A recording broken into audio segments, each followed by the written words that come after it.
This time it's different. This is the new economy. We are just coming out of the longest bull run in history, 11 years. Started in 2011.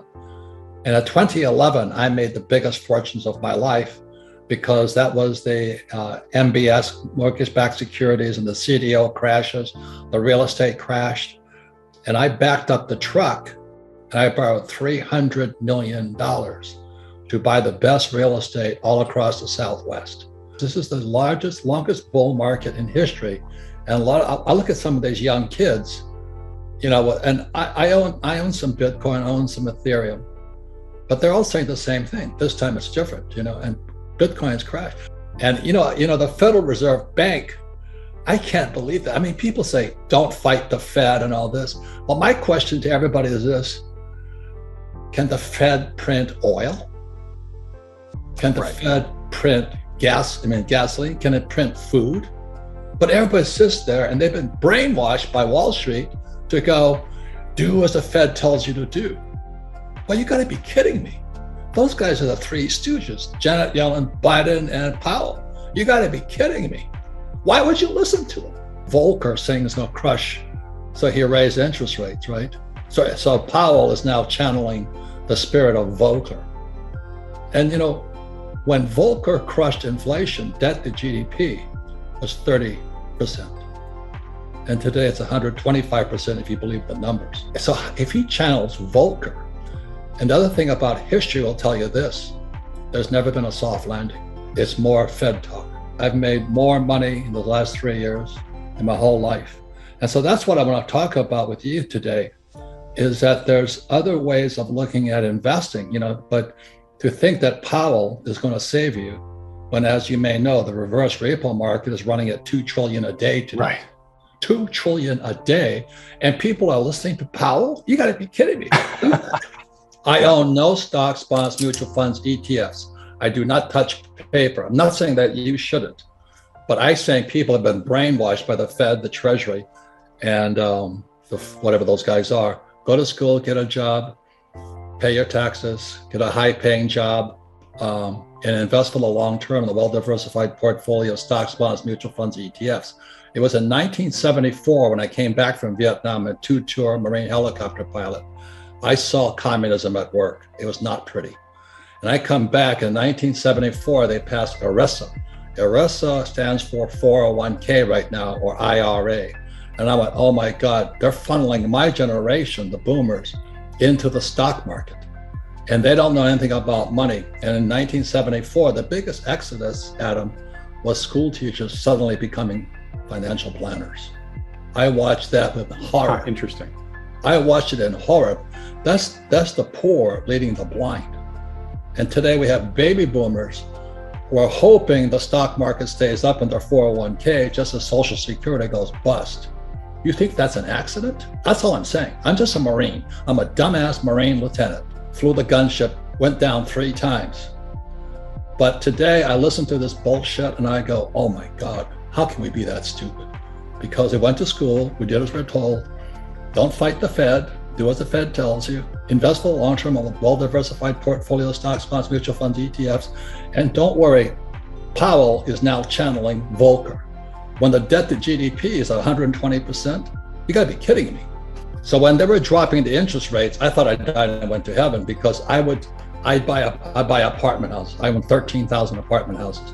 Every time the Fed dropped the interest rates, it jacked the value of my properties up, but I also improved the properties and I refinance out. So today I own no money in any of my properties. 13,000 units, all throwing cash. They said in a bull market, even idiots feel smart. I'm listening to all these idiots, after 2011, the market crashed in 2008 because the repo market went bad.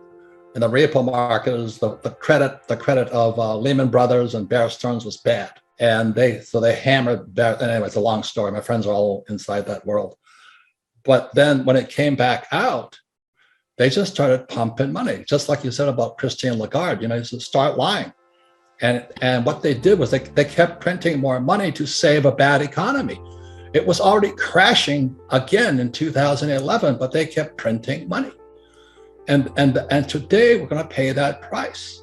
I use debt because debt is tax-free money. So what I did was I rehabbed my apartment, 13,000 of them. I just kept buying more with the cash flow, and I'd refinance out as interest rates dropped. So I'm in good shape now. Then I took them, then I set all interest rates right now. So I use debt. And who's that guy who says live debt free? Well, that's his opinion. I don't do that. I don't flip houses. Remember all those guys were flipping? So everybody flipped. No, they were stupid. When the moment you flip, you have a tax consequence. I never flip. I finance out. There's tax-free money. And not only that, is when I started investing, I had to invest at 12% interest rates. I like debt, and I don't pay taxes. Because every time I borrow more money to float my properties, there's 3 types of tax breaks. I got appreciation, depreciation, and amortization. So I zero out. So my cost of money is, my tax on debt is 0. And I use that tax, appreciation, depreciation, amortizations, all in which I poured out, to offset tax in my income.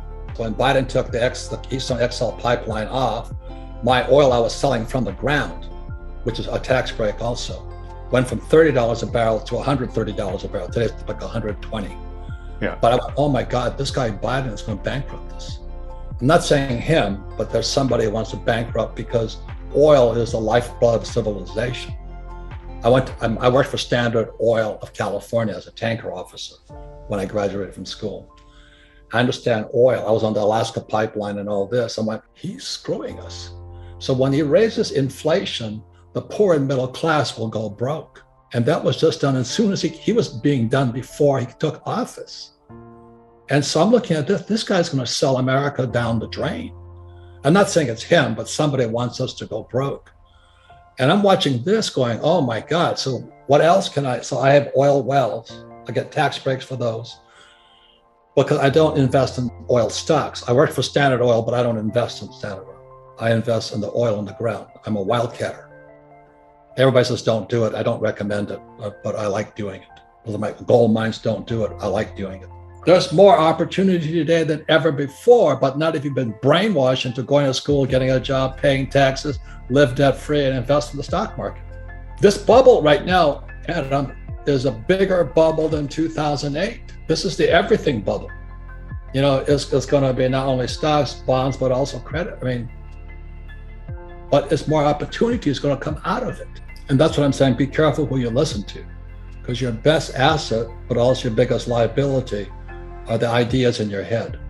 And be careful who puts them there.